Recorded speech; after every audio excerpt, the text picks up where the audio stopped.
বাহরাইনে উত্তপ্ত মরুভূমির বুকে একাই দাঁড়িয়ে আছে এক অদ্ভুত বৃক্ষ। শতাব্দীর পর শতাব্দী ধরে এক ফোঁটা পানি ছাড়াই বেঁচে আছে এটি। এই গাছটি বিজ্ঞানীদের জন্য রহস্য, স্থানীয়দের জন্য আশীর্বাদ। প্রায় 10 মিটার উঁচু এই মেজকাইট গাছটির বয়স 400 বছরের বেশি। বাহরাইনের রাজধানী মানামা থেকে 40 কিলোমিটার দূরে এটি অবস্থিত। বাহরাইনের সর্বোচ্চ পাহাড় জাবাল আদ দোখানের কাছে এই গাছটি অবস্থিত। মরুভূমির নির্মম প্রকৃতিকে উপেক্ষা করে এটি যেন জীবনের জয় গান গাইছে। প্রাচীন দিলমুন সভ্যতার কেন্দ্রবিন্দু ছিল বাহরাইন। এই অঞ্চলে ঘিরে রয়েছে অমরত্বের কিংবদন্তি। কেউ কেউ মনে করে এই গাছটি হয়তো সেই কিংবদন্তির শেষ সাক্ষী। প্রশ্ন একটাই, এখানে পানির কোনো উৎস নেই, বৃষ্টিপাত বছরে প্রায় 70 মিলিমিটার হয়ে থাকে, তবুও কিভাবে এই গাছটি বেঁচে আছে? বিজ্ঞানীরা বলছেন গাছের শিকড় 50 মিটার গভীরে পৌঁছে ভূগর্ভস্থ পানির স্তরে ইকুয়েফার গিয়ে ঠেকেছে। কেউ আবার মনে করে পাহাড়ের নিচে লুকিয়ে থাকা জলধার থেকে এটি পানি টানে। আর স্থানীয়দের বিশ্বাস এটি রহস্যের ঊর্ধ্বে। কিন্তু কোনো তত্ত্বই আজও প্রমাণিত হয়নি।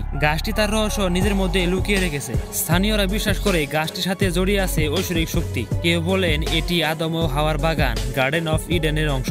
আবার কেউ কেউ বলেন সুমেরীয় দেবতা এনকির পবিত্র জলের উৎস এখানে লুকিয়ে আছে। বর্তমানে গাছটি পর্যটকদের জন্য তীর্থস্থান। অনেকে এর বাকলে প্রার্থনা লিখে যায়, কেউ বা শুধু নিঃশব্দে এর রহস্যে ডুবে যায়। এই গাছটি কে রোপণ করেছিল এটি নিয়ে গবেষণা করার পর তারা অনুমান করে এটি প্রাকৃতিকভাবে জন্মানো একটি মেজকাইট গাছ। মরু অঞ্চলে পাখি বা প্রাণীর মাধ্যমে বীজ ছড়ানোর ঘটনা সাধারণ, কিন্তু তত্ত্ব বলে এটি প্রাচীন দিলমুন সভ্যতার সময়কাল হতে পারে। এই গাছটির বয়স 400 বছর, 17 শতাব্দী, যা দিলমুন যুগের খ্রিস্টপূর্ব 3000 থেকে অনেক পরে। কখন রোপণ করা হয়েছিল? বিজ্ঞানীর অনুমানে কার্বন ডেটিং পরীক্ষা অনুযায়ী গাছটির বয়স 400 থেকে 500 বছর। তারা মনে করে এই গাছটি 1582 সাল বা 1620 সালের মধ্যে জন্মানো, তবে সঠিক সাল অজানা। ঐতিহাসিক সূত্র থেকে জানা যায় 16 বা 17 শতাব্দীতে বাহরাইন পারস্য উপসাগরের একটি গুরুত্বপূর্ণ বাণিজ্যিক কেন্দ্র ছিল। সম্ভবত এই সময়ে কোনো ভ্রমণকারী বা বণিকের মাধ্যমে এই গাছটি জন্ম হয়েছিল। প্রাচীন নিদর্শন: গাছটির আশেপাশে প্রাচীন কবরস্থান ও পাথরের কাঠামো আবিষ্কৃত হয়েছে, যা খ্রিস্টপূর্ব 500 থেকে 600 সালের দিলমুন সভ্যতার সময়কার, তবে গাছটি থেকে কিছুটা দূরে অবস্থিত। গাছটির বর্তমান অবস্থান